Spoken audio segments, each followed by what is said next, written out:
It's better than they what just they added have. him. They did add him? Yep, they just added him. How much is he? 4,900. He should just be the flat man. He should be the flat man. Good morning. Welcome to the Stokastic.com NFL Strategy Show, Single Lineup Sims Edition. On Wednesday, we got our first run of data for Week 15, 13-game slate. It doesn't feel like it, though. Like, it doesn't feel as deep as you would think a 13-game typically would this late in the season, especially when you're dealing with injuries and everything. Value opens up, and we may get that throughout the week. I will say I looked over ownership, and I ran the Sims, and I looked at projections right now. There are certain things that will absolutely change, like the Adonai Mitchell ownership right now. If you have no Tyrod Taylor, that's clearly going to come down. So keep all of that in mind as we work through these lineups. But as always, glad you guys could join us. Atone for your sins this fine morning. Hit that thumbs up, subscribe to the channel. If you see that hype option down there, watching after the fact, go ahead and give that a tap too. And if you're listening in podcast form, we see you.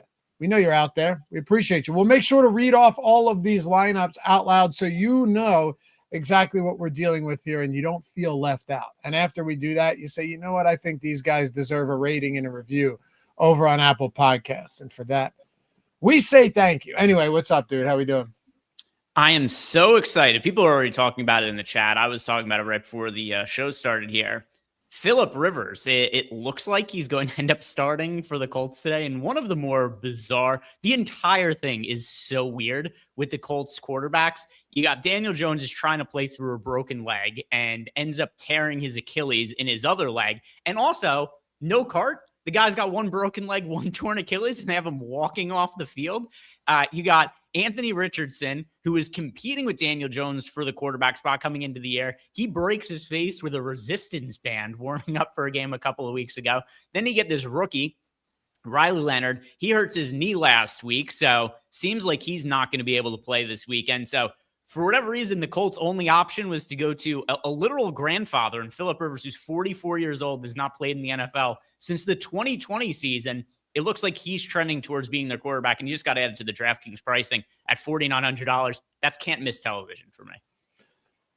Oh, you can miss it, all right.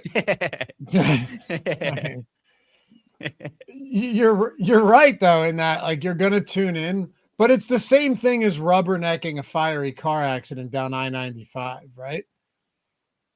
It's not good that it happened, but you kind of have to. Fire. What's that? But it's like if a clown car was on fire. It's not just like any accident on the highway. It's like a clown car got into an accident with a trailer that was carrying farm animals, and it's like, hey, look, there's a scene over here. You know what's gonna happen though? He's gonna dominate. He's not. And this is a really, I mean, the fact that he has to go into Seattle, assuming he starts. I know that he has familiarity with the offense. He's played with the Colts. Like, he gets it.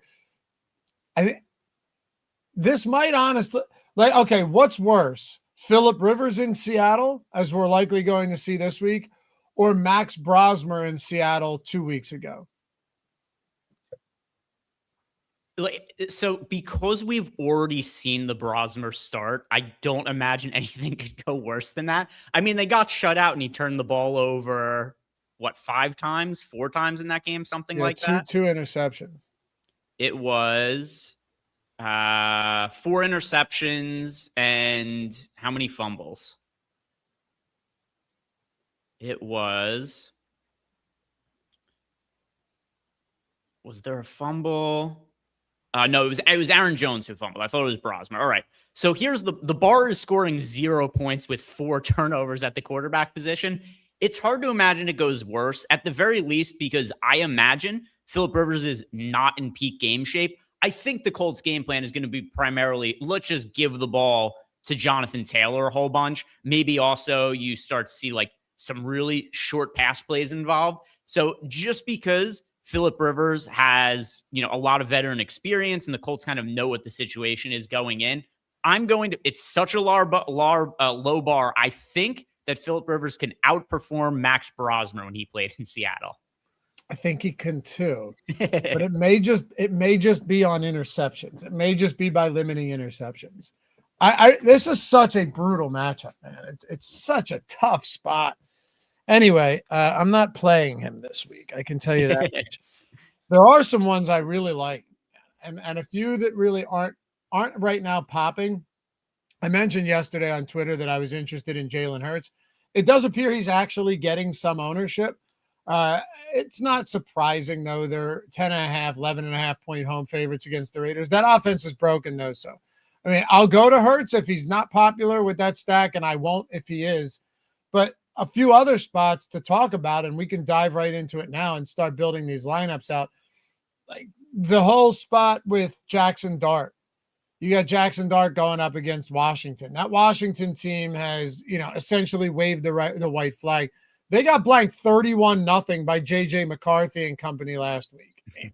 Not great. Josh Oliver had 2 receiving touchdowns. I do think that's a good spot. Jaden Daniels, Dan Quinn said he could have played last week had he not come out of that. He could have played if there was a reason for him to play. If he plays this week, or even if it's Marcus Mariota this week, I actually like the other side of this game too. And I think, Marcus Mariota would be very low owned in a spot like this.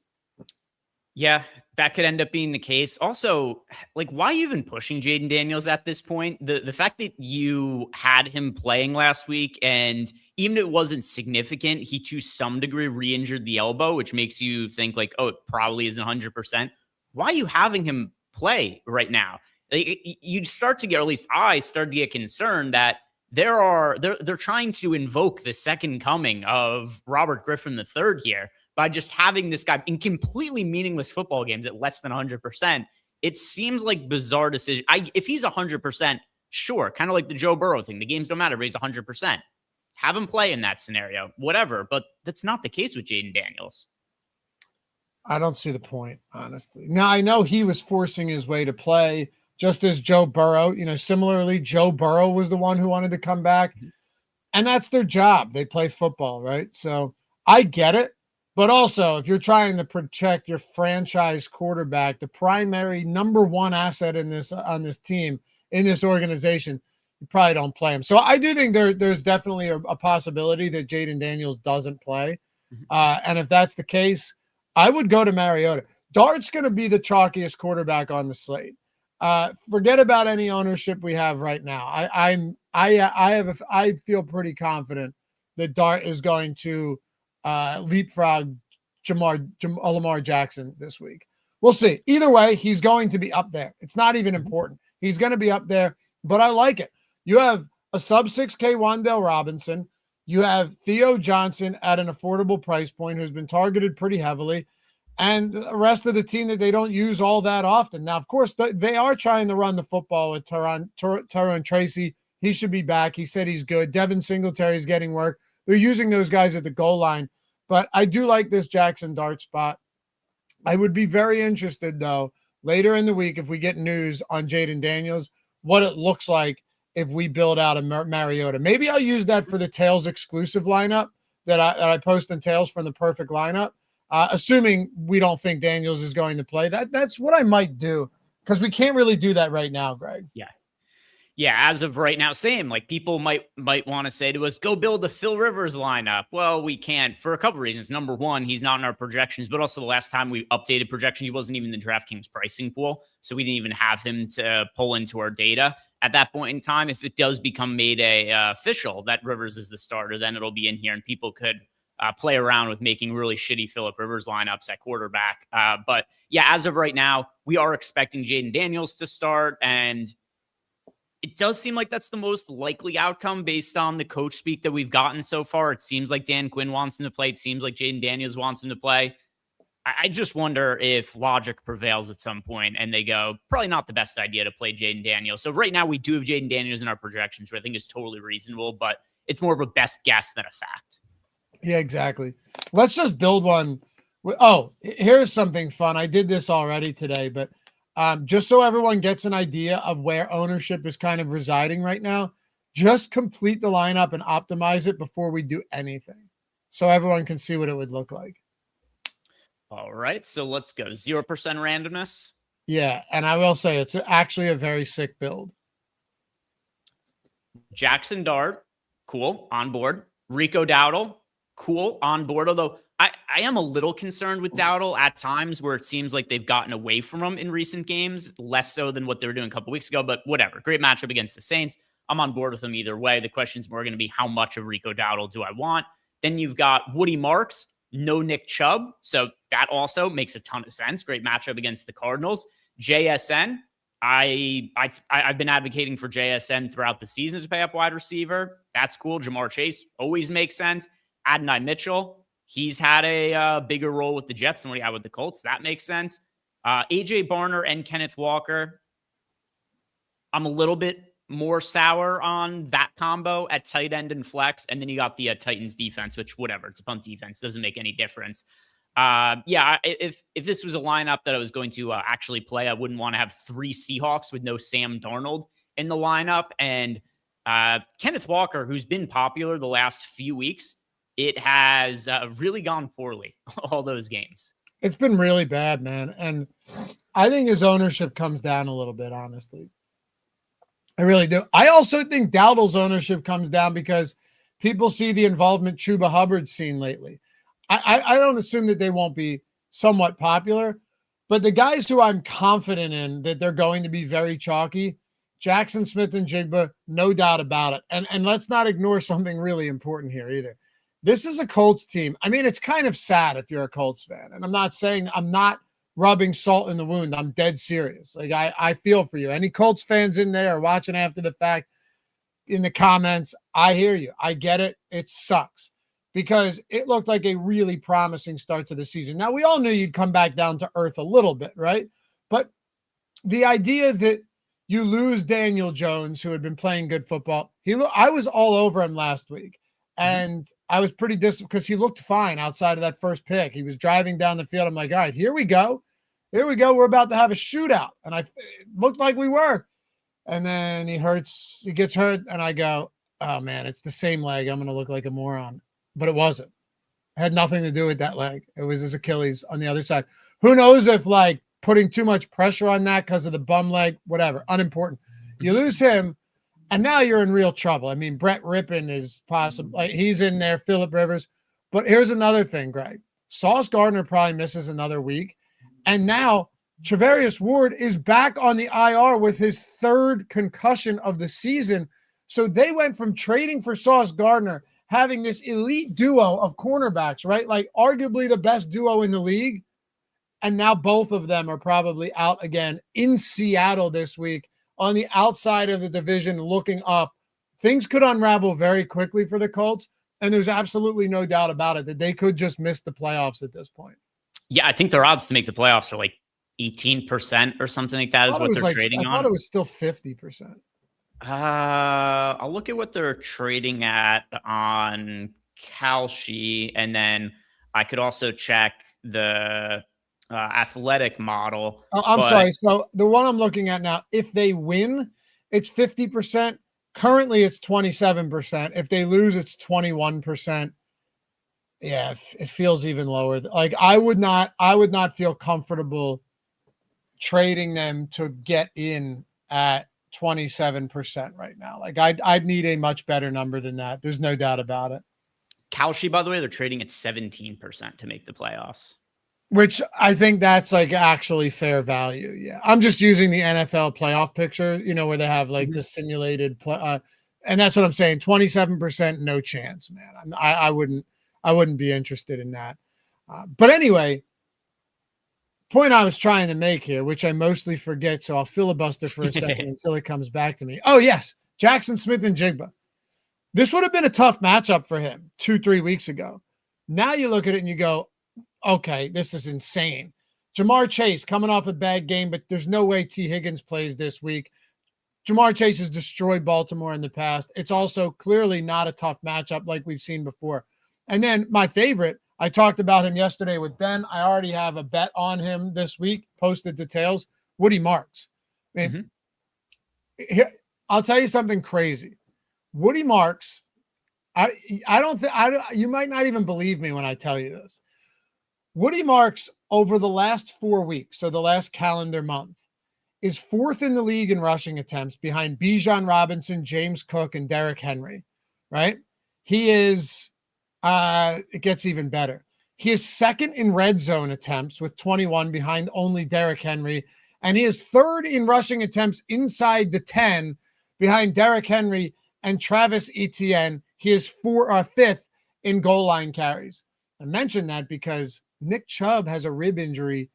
Even if he does play, I'm not sure it matters.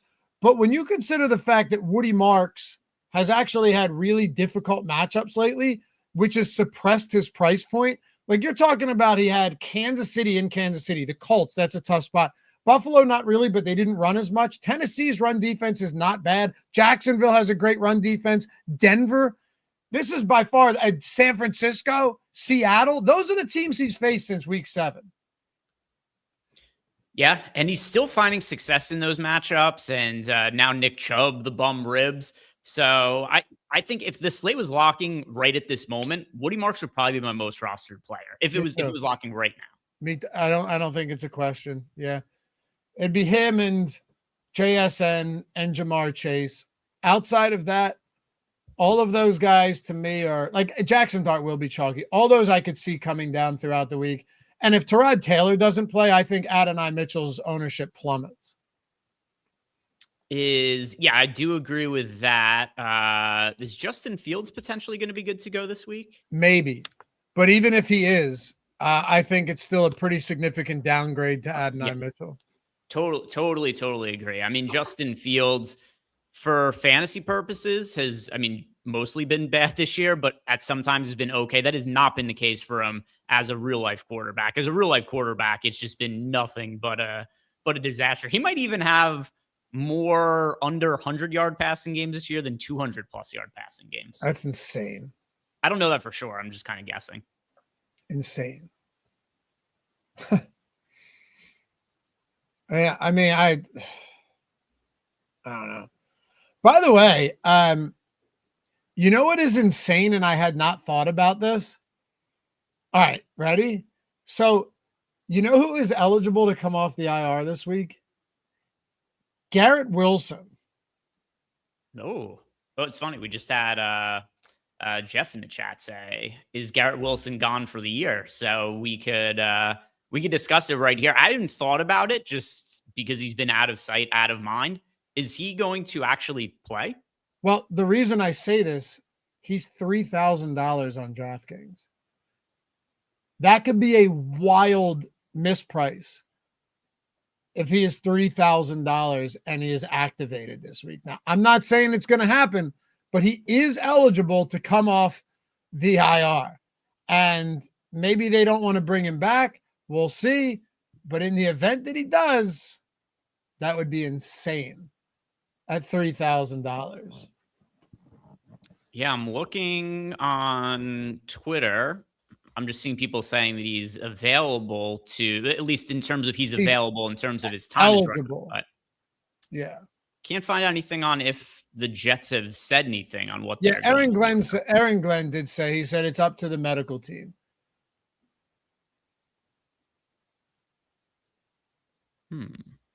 Either way, that would be bad for the slate.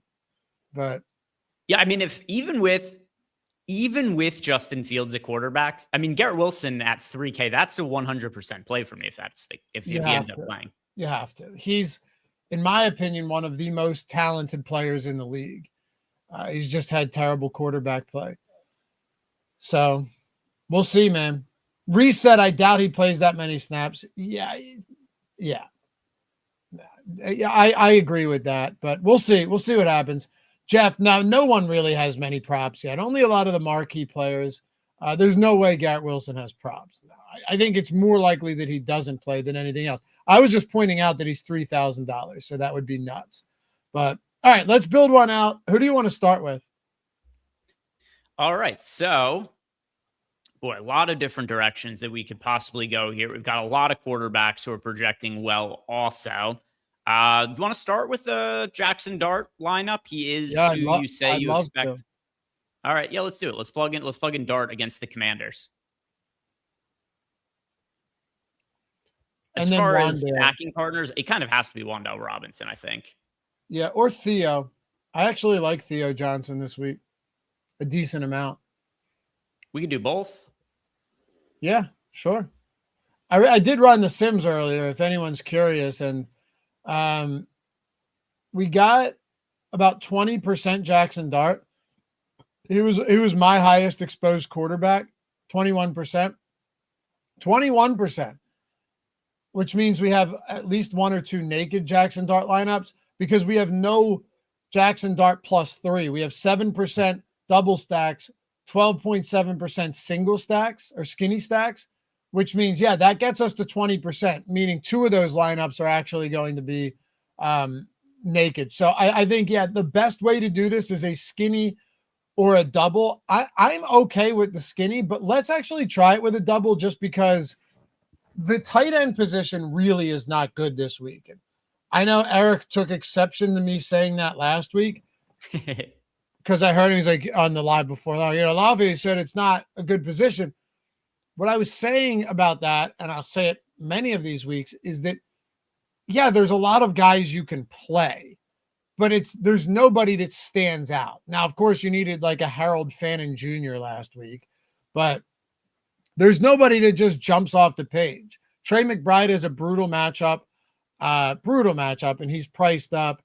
Kittle's fine. Bowers has a really tough matchup against that Philly defense. So, yeah, I think we just do it because why not take him along for the ride at a weak position? Yeah. I think that makes sense. Theo Johnson, I just have the tight end sorted here. If you look at points per dollar projections, he's our third highest one right now. The only two guys ahead of him are AJ Barner, Juwan Johnson, who they're fine. I'm not super, excited to play them at tight end where I'd be like, oh, these are the guys at tight end. Exactly. And then you got Kittle at $5,400, which, yeah, I could get behind Kittle for sure. Evan Ingram, he's had a disaster of a season. Colby Parkinson, yeah, I can get behind him a little bit too. But to your point, there's guys in here I'm like, cool, that's acceptable, reasonable play him at that price point. There's nobody I'm looking at tight end right now and thinking like, oh, that's the guy who's a great play though. Right. Jeremy Anderson. I don't know if I've ever seen Jeremy spelled that way. Andrews are likely probably chalk this week because Timothy asked about likely. Right now, we have Likely's ownership really low. I tweeted a thread out a few minutes before the show. They're saying that I think Isaiah Likely's ownership rises pretty dramatically as the week goes on. Muhammad says, go Mark Andrews. I like him, but I like Isaiah Likely. I really think that Isaiah Likely needs to be more involved in this offense, and he has been recently. I played a lot of Andrews Likely in this same matchup on Thanksgiving. It didn't necessarily work out, but Likely had a great game. And Mark Andrews should have had a touchdown, but Lamar threw it to the opposing team for some reason. So both of those guys, honestly, any tight end facing the Bengals right now, I think is well worth. Look at the Buffalo tight end last week. Dawson Knox and Kincaid both had viable games. It just Hunter Henry a couple weeks ago. It's a massive, massive weak spot. So maybe we'll build one out with Lamar and skinny stack him with a tight end, or even throw both in there. Yeah, that's definitely something that we could do with. So do you want to do that in this lineup, by the way? Try out Likely. Why don't we try it with Theo and Mark Andrews? Okay, we can do that. I'll put Mark Andrews in the flex. Mark Andrews, we've got projected fine, 10.5 fantasy points at $3,900 makes some sense here. So we've got the flex spot taking the tight end. We got the 2 running back spots open, 2 wide receiver spots, and the DST. What's the cheap defense of the week? Let's see. We've got the Saints. We've got the Chargers. We've got the Packers against the Broncos. We've got, if you want to load up more, make it a Giants onslaught. There's the Giants defense here, the Titans defense. Is there a particular defense you care to put in more than the other ones? Let's see. And Steven, I was talking about Hunter Henry when he played Cincinnati, by the way. No, actually, I couldn't care. I think the Packers are probably your best bet. They're sub 3K. They're a fantastic defense, and that could be a low-scoring game in Denver. All right. Plug them in. So that gives us $7,000 left for 2 running back spots and 2 wide receiver spots. which I think that means we should be spending up at wide receiver. Yeah, let's do it. Also, how is it going to be 59 degrees in Denver this Sunday? I was expecting it to be cold, but apparently no, not in December. That's strange. Cincinnati's going to be 16 degrees. Chicago is going to be 10 degrees. Kansas City is going to be 24, which is pretty much nothing. But yeah, man, some nice outdoor cold weather games. You got games in Philly, New York, New England, Kansas City, Cincinnati, and Chicago, all in that 1 p.m. window. That's actually kind of exciting. Anyway, I'm with you. Let's go. What do we have? Oh, we got 7. We could go Chase and JSN pretty easily, or we've got 7,000 left for the remaining 4 spots. Go Chase and JSN and Woody Marks. Okay. If we go Woody Marks at 5,600, that gives us 6K left for the final running back spot. Let's see who projects the best. We could go Kenneth Walker. It kind of has to be Walker. We do leave $400 in salary on the table, except he's projecting for 3 more fantasy points than any of the other available running backs now. And hey, to be fair, I know a lot of people in chat and everything are going to be pretty disillusioned with Kenneth Walker right now. I get that. But the build here, before you run this, the build having Kenneth Walker and JSN is actually it's a build I absolutely love doing with teams that are big favorites in a game like this, because both of them can get there without Darnold needing to get there. I love this type of build. I really do. And I wouldn't shy away from it too much. Now, if Kenneth Walker's ownership really is that high, yeah, but I don't think it will be this week after a few bad games. You can typically, I think it's pretty easy sometimes to just gauge the overall sentiment from chat and Twitter and everything. Most people are very down on Kenneth Walker right now. So let's run this and see what we get, Greg. I really like this build a lot. All right, let's give it a whirl. I think unless it'll come it's out pretty too good. Chalky. We do have $400. I don't think it will be. We've got 58.6% sim ROI. It's generally pretty popular, but I mean, we do have a 10% on Theo Johnson, 9% on Mark Andrews. So, there's some low-ish owned spots in there in that lineup. And yeah, we came out pretty good, 58.6% sim ROI. And we could have upgraded a little bit too, because we did leave $400 in salary on the table. Right. Yeah, we could have. I don't know how much of a difference it would make. I'm wondering if it's just the chalky nature of this lineup that makes it like, okay, let's do this before we move on to the next one. Let's just remove Andrews and Packers defense. But hold on a second. I just want to see if we ran it on like 10% randomness without, not yet, but like with maybe take away a few of these other guys and just see what it gives us on 10% randomness. Yeah, I'll take Walker out of the mix. Take Walker out and take Chase and Jackson Smith and Jigba out too. So pretty much everybody. I just want to see if the chalkiness was hurting the sim ROI a little bit.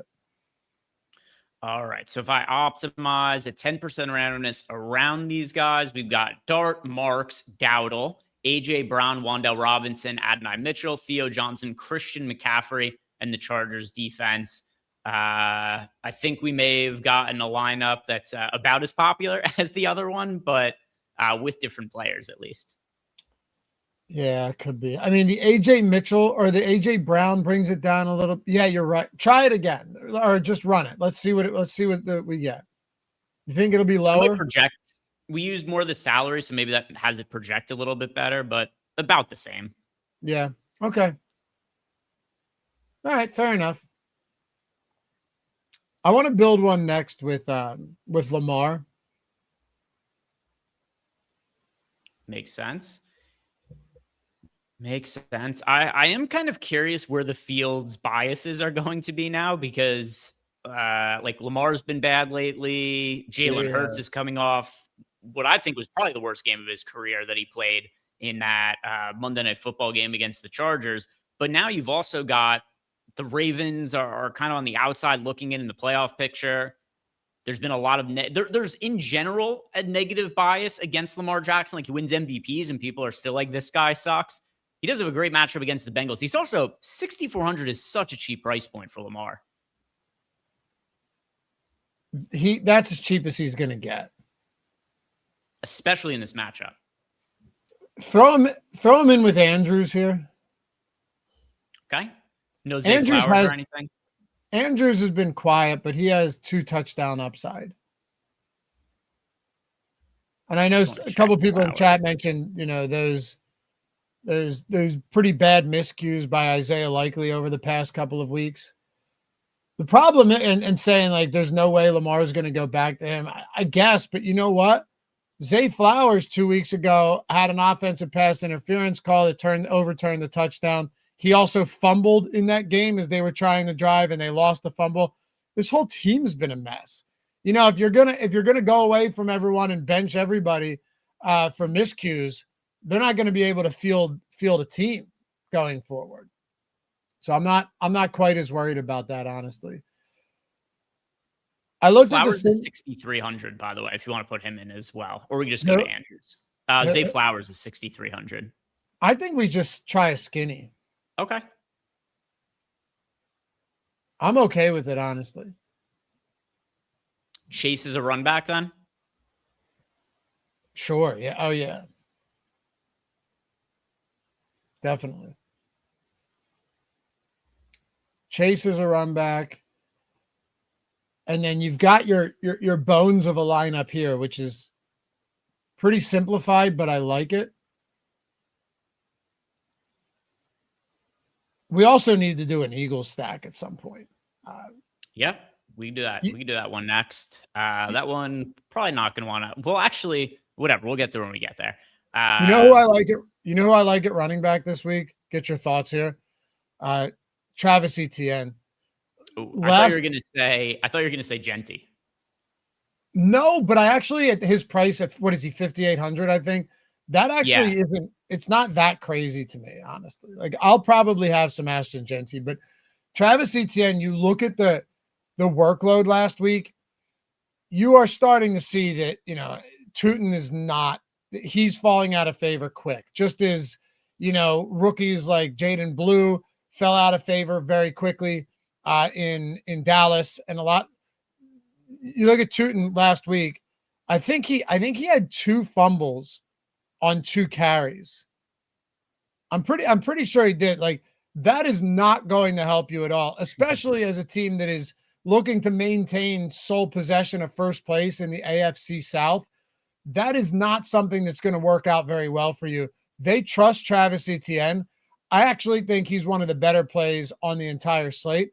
Rushing attempts last week among running backs, 20 for Travis Etienne, 2 for Tootin, none for Allen.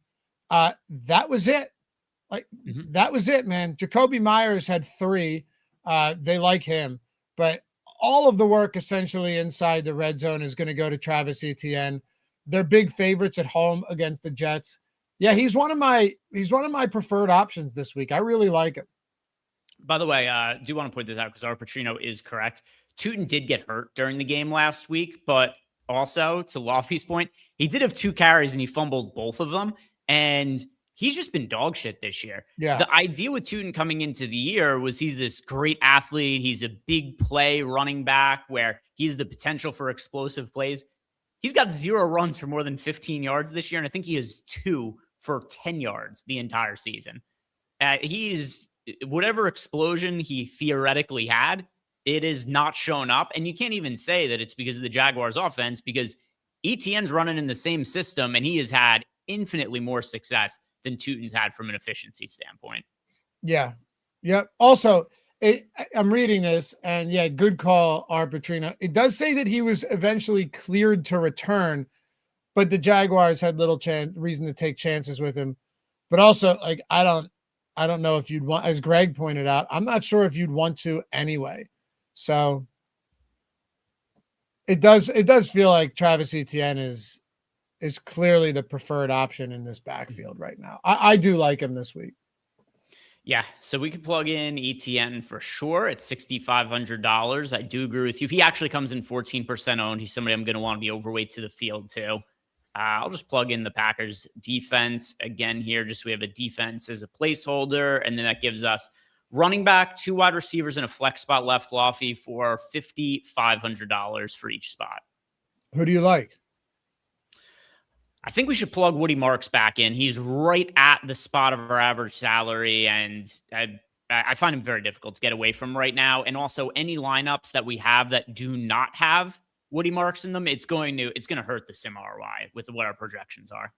All right, yeah, you're not gonna hear me argue that at all.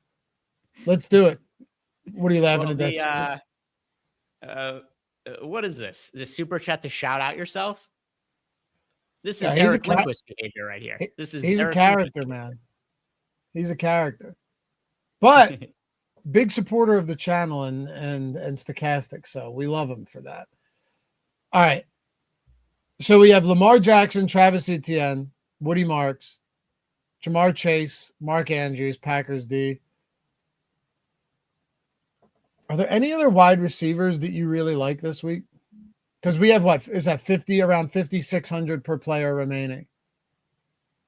Yeah. So if we wanted to go a tight end in the flex, then we could give ourselves a little bit more salary and have, wide receivers a little bit more priced up. I will say somebody who I like, we didn't include him as a run back in the lineup before. Terry McLaurin, though, no matter who is at quarterback, I know that last week wasn't a good one for him, but the Commanders just got their asses kicked. Like nothing went well for the Commanders. 2 weeks ago, Terry McLaurin is coming back from a month layoff. And the reports we get is first game back, he's going to have a limited workload. I think it's 14 targets against the Broncos in a game where he supposedly had a limited workload. He is priced down to $5,400, which is very cheap for historical price on Terry McLaurin. He had the 6 targets last week. They lost 31-0, though. I don't think we could take too much away from anybody's production in that game. I just think we're getting like a regular full health Terry McLaurin at an underpriced price point, and he's kind of out of sight, out of mind. I do think he's going to be somewhat contrarian. I'm gonna make a pretty educated guess, knowing myself and how the field reacts this weekend. I think that I'm going to be ROI boosting Terry McLaurin probably more than any other player on Sunday. I talked about him yesterday as well, and I'm a big fan. He's cheap enough in a good matchup that I don't really see any way to not to get away from him, but I don't see any reason not to want to play Terry McLaurin this week. I'm with you. I like all three. I like that a lot. So let's go plug Terry McLaurin in and see what this build looks like, because we're actually very balanced outside of Jamar Chase right now. Yeah. I'll complete the lineup with the sim at 10% or with the optimizer at 10% randomness. And here's what we got. We got Lamar Jackson. We've got ETN, Marks, Chase, McLaurin, Adonai Mitchell, Mark Andrews, Rico Dowdle, Packers defense. That looks good to me. The Sims love jamming Dowdle right now and Adonai Mitchell. I really do believe that the Mitchell, we should just lower his projection. This one came out good. Yeah. 85.8% sim ROI. I like it. I just don't think Mitchell's going to play. Or I'm sorry, I don't think Tyrod Taylor is going to play.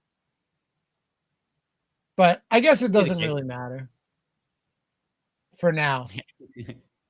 I mean, if he doesn't play, it matters for Mitchell for sure. I just think we talked about this at the top. I do think this is funny. Talking about the fun utility of the tools, I do not think anybody is going to actually want to play Phillip Rivers. I do think a lot of people are going to want to build Phillip Rivers lineups in the single lineup sim just to see what they look like for shits and giggles, though. It'll be fun. I'm going to do it. There's just no way. I mean, he's going to be projected. Well, here, I'll give you an idea. Let's see. What do you think the Colts team total is? And don't look, Greg. Don't cheat. Oh, man. I mean, it has to be a really low number. I'm just trying to think how realistically low can books get? 10.5 points? I'm going to say 13.5. Okay. Hold on. And I'll prove to you that I haven't looked yet because I'm still scrolling.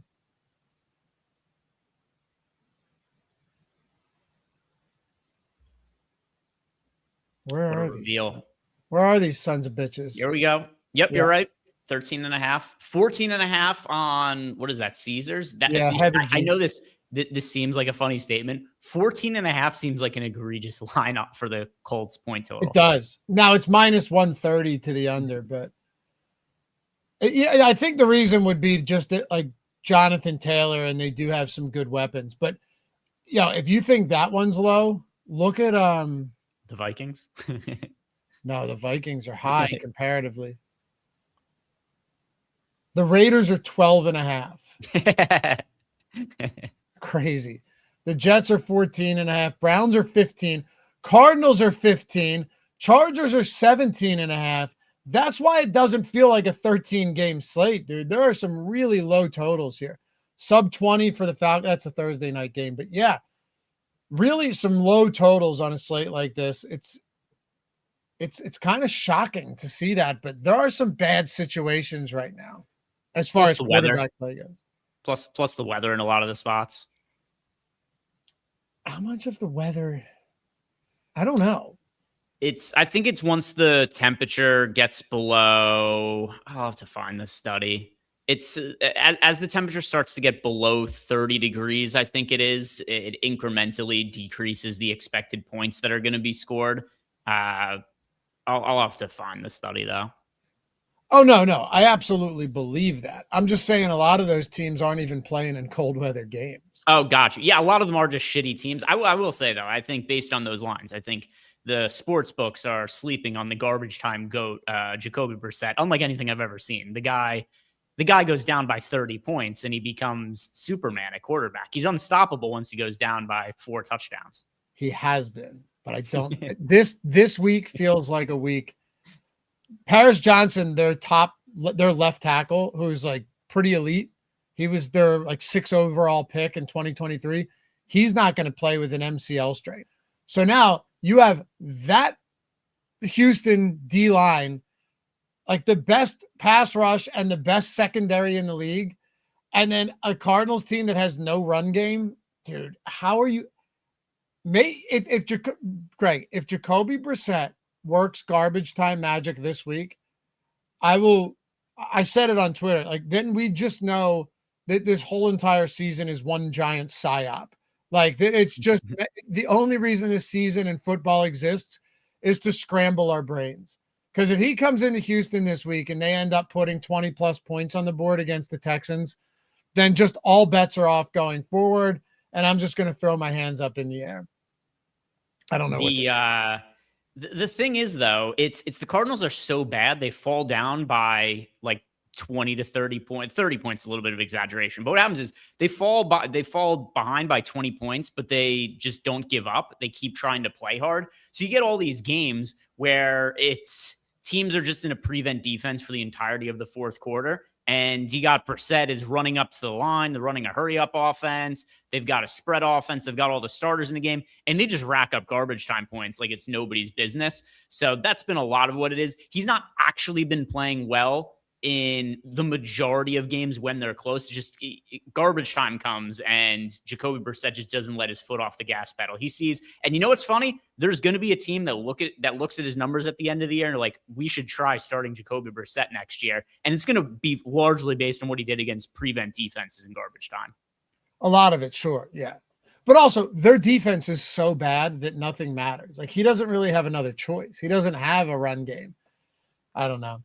Anyway, hey, if you guys did want to try these sims out for yourself, you know how to do it. There was probably my favorite win of the entire season came through last week from Jay Snides. $60,000 day using the single lineup sim. Almost took down the Millie. Taylor +2 for the win. This dude, by the way, these were 3 contests. I don't know where the other one is, but he had 3. Oh, no, there it is. 25K, 15K. And 20K. If you look here, 2 of these were the same lineup. One of them was different, built with the single lineup sims. $60,000. And he had what? 1, 2, 3, 4, 5, 7 total entries In the millie and the 3-point stance, he maxed the 5 max 3-point stance, and then the single entry spy. Took first in the spy, took first in the 3-point stance. Yeah. And I mean, what a day, man. What an absolutely ridiculous day. To see people utilizing the single lineup sims the way it should be used makes me so happy. And then we had somebody yesterday, David actually hit us up, I think this morning. Greg, dude took down NBA and NFL for 45K. Been less than a month since I joined, Stokastic.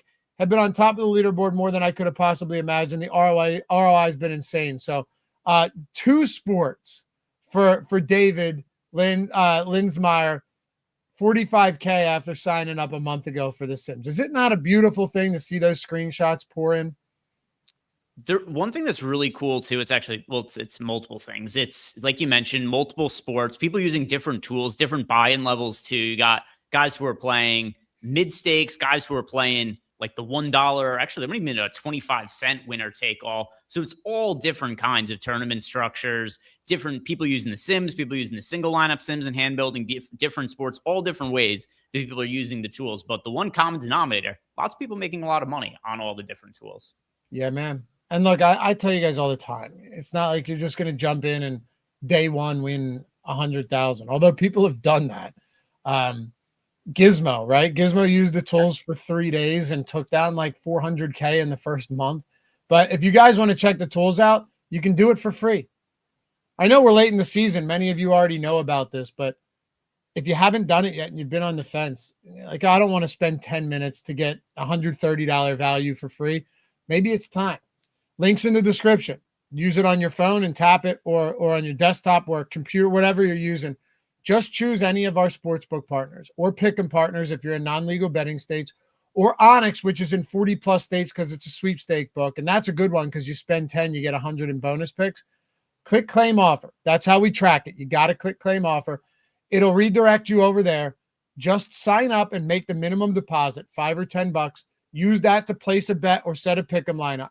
Once that settles, take a screenshot of your settled bet or lineup and your welcome email and just email us, not the books, because they don't care. Email us at support@stokastic.com with those screenshots and tell us what you want. So here will be the process. You click claim offer, boom. Takes you over to, let's say, Onyx, right? Takes you to Onyx.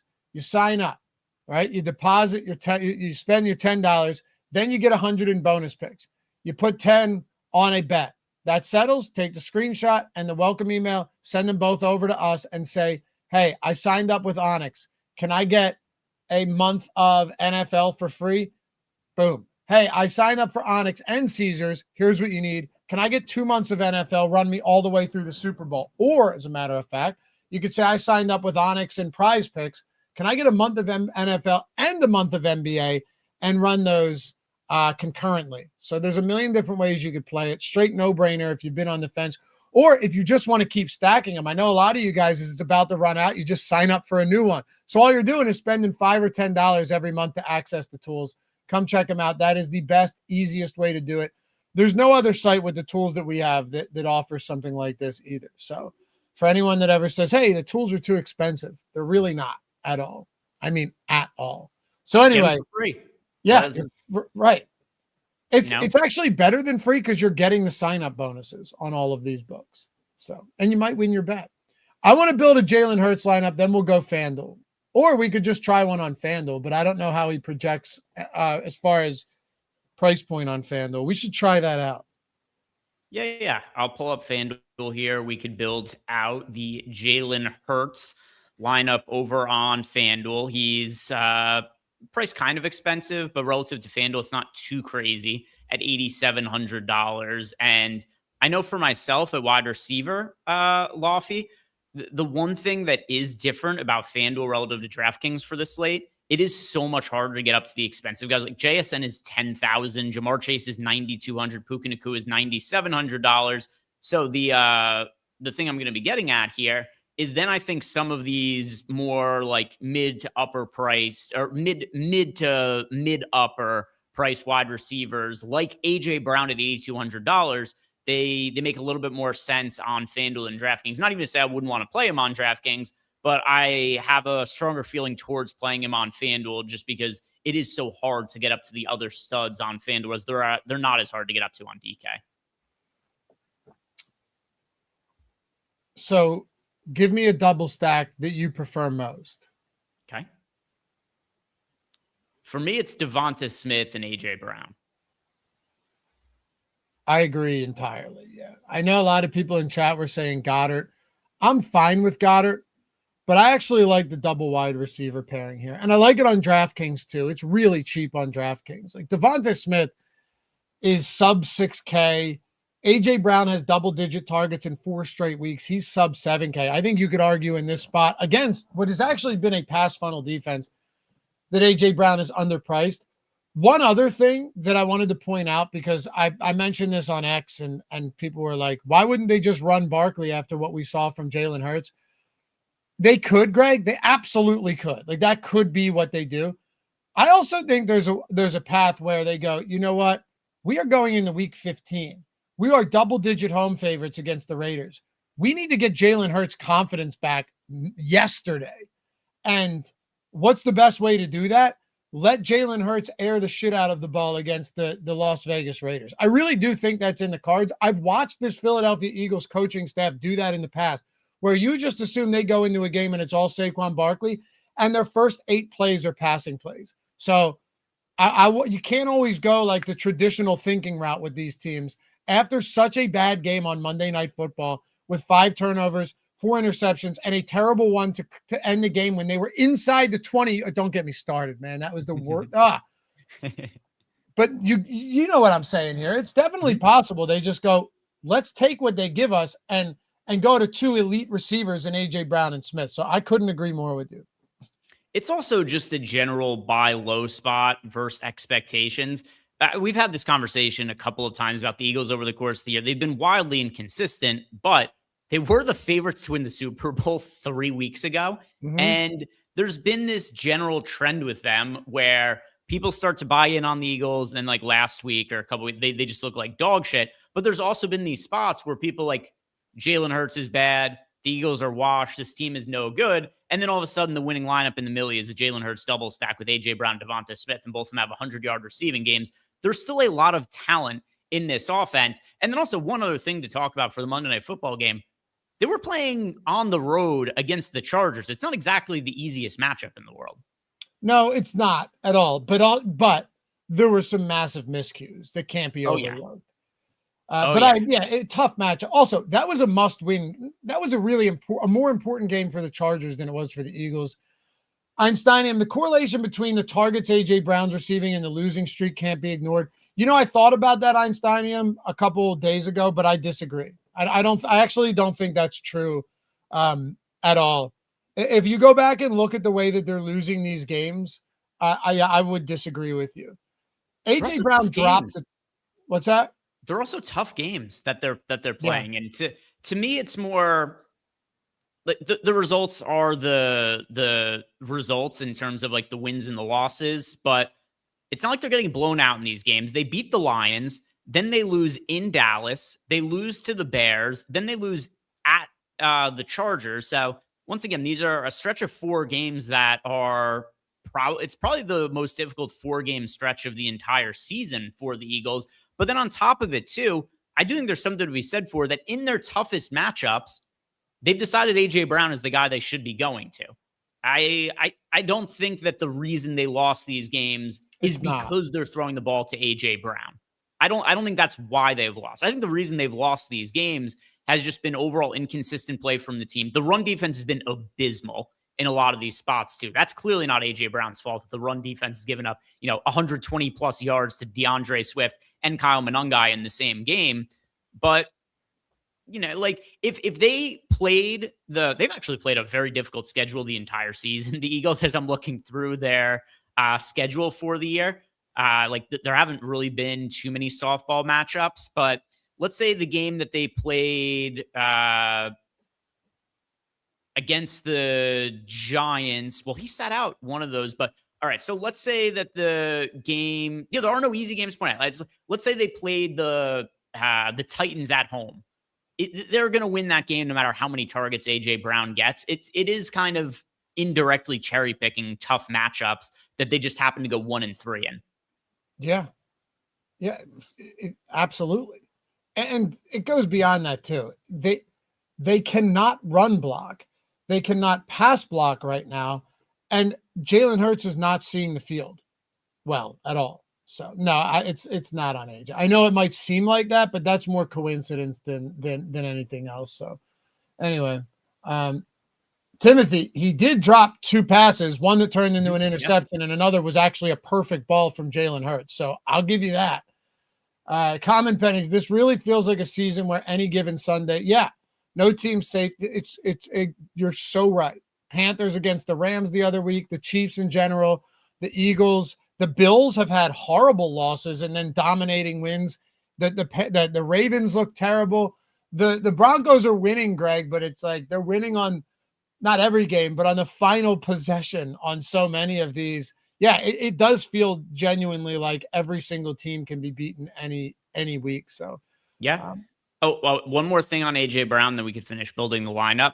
He had double-digit targets against the Rams. He had 109 yards and a touchdown. They won that game. Mm-hmm. The Rams might be the best team in the NFL. The Eagles beat them, and it was a game that AJ Brown had double-digit targets. So they were missing their top corner, but still, yeah. But nobody's looking back at that game, and if the narrative is more targets means the Eagles lost, like you have to willfully ignore that game existed. And they had, I think, no points at halftime, and AJ Brown had 0 yards. All 109 came in the second half of that game. Now, he might be a problem in the locker room. He's not a problem on the field as far as his target share goes. You want to throw him the football, man. Yeah. Hurts is making the bad decisions. Hurts and the run blocking are the biggest problem, in my opinion. And the run defense. Yeah, the run defense. Jalen Carter being out's a problem, man. Absolutely. But I don't know what the Raiders will be able to do. I would like to see if we optimize this, what we get. Maybe put it on 10% randomness and complete the lineup. Sure thing. So we've got Jalen Hurts, Rico Dowdle, Woody Marks, AJ Brown, Wan'Dale Robinson, Devonta Smith, George Kittle, Kenneth Walker, Panthers defense, which is only $3,600 against the Saints. Overall, I think this looks pretty good. Kenneth Walker is very cheap on FanDuel at $6,200. And I do like him a little bit more on FanDuel relative to DraftKings. I don't like him quite as much as our data likes him right now, but I think he's acceptable. But I mean, overall, I think this lineup looks good. Hurts, Dowdle, Marks, Brown, Wan'Dale, Devonta Smith, Kittle. You know it stands out the most to me about anything here, and it's simmed out at 95% for those of you guys listening. I would say at 95%, we're in good shape. But more than anything, look at the fact that this is pretty much almost the same player pool, the same lineup that we're getting, right, as we are on DraftKings. Yeah, a lot of the players that look good in our projections for DraftKings look good for FanDuel as well. The only one difference is just the high-end wide receivers having more elevated price points. Other than that, though, it's a lot of the same guys. If there was one stack you'd want to get to this week, and we don't have to build a lineup, we'll have the Sim Strategy show on Friday. We'll have a lot more on Sunday, all of that as well. What would be one stack right now that's low owned that you want to get to? Ooh, low owned. All right. So let me look at some of our projected ownerships relative to some of the projections. I've given this answer a handful of times, but Joe Burrow at 3% ownership at $6,600 against the Ravens, and do the Joe Burrow to Jamar Chase stack. Yeah. Would you double it though? Like with Gesicki or Yoshivas, given that T. Higgins probably sits? Potentially. It really depends how much value opens up over the course of the week. Like what's the opportunity cost? But I would be fine with Joe Burrow to Jamar Chase. Obviously Chase is popular, but Joe Burrow's 3% owned. That's one of the lower owned competent quarterbacks on the slate, if we're just ignoring the guys who like we wouldn't consider at all. Two other guys I want to ask you about. One, Trevor Lawrence, just because it looks like he's getting very little ownership, and it is still the New York Jets. Their defense hasn't even been that bad. Trevor Lawrence, and then CJ Stroud against Arizona. Do either of them look decent to you? All right, so Trevor Lawrence at $5,700. I think the biggest issue I have with Lawrence is I don't have a great deal of confidence who I want to stack him with. So that's not necessarily an issue with Lawrence himself, but more so just trying to figure out who do I want to pair him with. That would be a little bit of an issue for me. I do feel better about CJ Stroud, though. CJ Stroud, only $5,200. Good match for him here against the Cardinals. You do have a clear stacking partner with him and Nico Collins. And I don't know what the hell was going on with Nico Collins earlier on in the year, but he's finally more engaged in the offense, getting a bunch of targets again. So Nico Collins, he's back to being a top fantasy wide receiver. So I do like the CJ Stroud to Nico Collins stack. There is one other one you didn't ask me about that I also like, though, Laffy. Let me see. Tyler Shuck again? Yeah, a little bit of bias here because I hit the touchdown bet on him finally last week. And then people are online victory lapping that they had the 2 rushing touchdown props. And then I felt like a pussy because I just won my 11-1 1 touchdown bet on Tyler Shuck. But yeah, I mean, I think that he's a legitimately solid fantasy quarterback. He seems to be getting a little bit more competent as the season goes on. He's a super old rookie, so I don't think he's got a realistic future. He's like 26 years old as a rookie or something like that. But it looks like he's somebody at the very least could be a career backup that's going to be solid. And I like the rushing upside he's bringing to the table. It took until last week for him to actually score a touchdown, but he's big, he's athletic, and he regularly is carrying the ball 5 to 8 times per game. So it did seem like only a matter of time for me until he found the end zone, which we did see him do a couple of times a week ago. But yeah, I also like rostering him at only $4,900. Do you still have the portfolio EV sale going? Yes, I do have it going. If you guys are watching this in post, then there is a chance, if you're watching this on like a Saturday or Sunday, this could be down. But I have been running with my bankroll thread. I'm very, very close to doubling, getting to $200. I got up to $199 on Saturday, $198 on Sunday. I've just been stuck in neutral the last few days. But my goal for last week was to get the bankroll doubled from the starting point for the season. And since I did not reach it, what I'm doing this week is until I hit the $200 mark, the tools are 50% off with the promo code 200. So you guys want to take advantage of this now because at any point in time, I could hit the $200 mark and this could end up turning off. So it's 200 is the promo code, 50% off. But as soon as my bankroll hits the 2x mark for the season, the promo code is going to end. So take advantage of it now before it turns off. And if you do want to get some of the bets that I'm placing from the tools, you can follow me over at Tails or download the Tails app. Go to tails.bet, follow myself, follow Laffy. I've already placed a handful of NBA bets. I got up early to place some of the opening lines, Laffy. I've got a ton of good line movement this morning that I feel really good about for the NBA Cup games. I made sure I did that intentionally. I want today to be the day that I hit the 2x mark. So I gave it the best chance I possibly could by placing bets as soon as books started posting lines this morning. And the sick thing too is like, all right, so you could click place bet, right? And then you can track and hide it. And then after you track and hide it, you can go in and see your closing line value on all of your bets throughout the day to make sure that you know you're getting good closing line value. You can go into the portfolio lab. You can load portfolios and you can see how are my portfolios performing historically because all of this data is back tested, right? So you know what is a good bet before you place it, right? Now, obviously you want some volume on these to make sure, like some of these are just like puck lines and stuff like that. But once you get into once you go further down and you start looking at the ones where, here you go, because these ROIs make a big difference over time. Like Caesar's rebounds plus assists the last 365 days, 6.5% ROI. That's something you would absolutely want in your portfolios, right?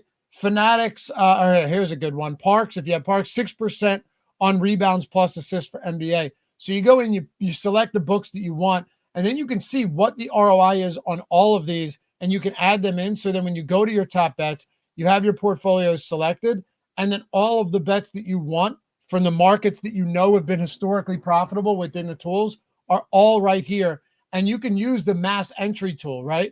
So if there's 6 on Bet Rivers, click place bets. It'll add all 6 of those into your bet slip. You can place them, come back, track them.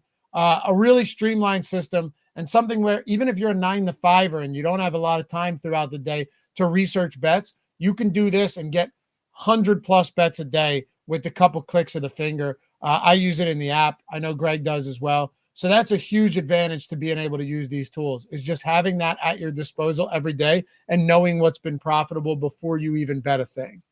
One other thing to show you too, because I just have my account pulled up here. So this morning I placed 32 bets and 88% of them beating CLV. It's actually 100% though, Lofty, because we don't count the ones where the entire line moves. It's something we don't calculate for right now. So the handful of bets that are in here that are not showing CLV, I'll scroll down to find one here, like Keldon Johnson. It's because the 12.5 point line has actually moved to 11.5, or else it would be one that has CLV. So every single bet that I placed today, the line has moved pretty significantly in my favor.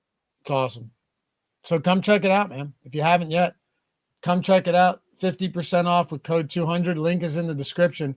We will see you guys back here tomorrow. We've got strategy show for Thursday Night Football, Falcons Bucks. That's actually a really fun. Last time they played on prime time, it was like 75 total points. So I look forward to that.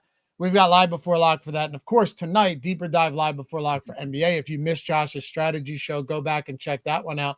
Follow Greg and myself over on Tails, over on X, if you want to take the conversation off of here.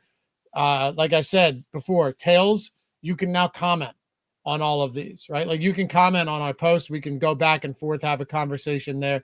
It's a great place to be. And as always, hope you guys have a great rest of the day. We'll catch you back here for the next one. Bye-bye.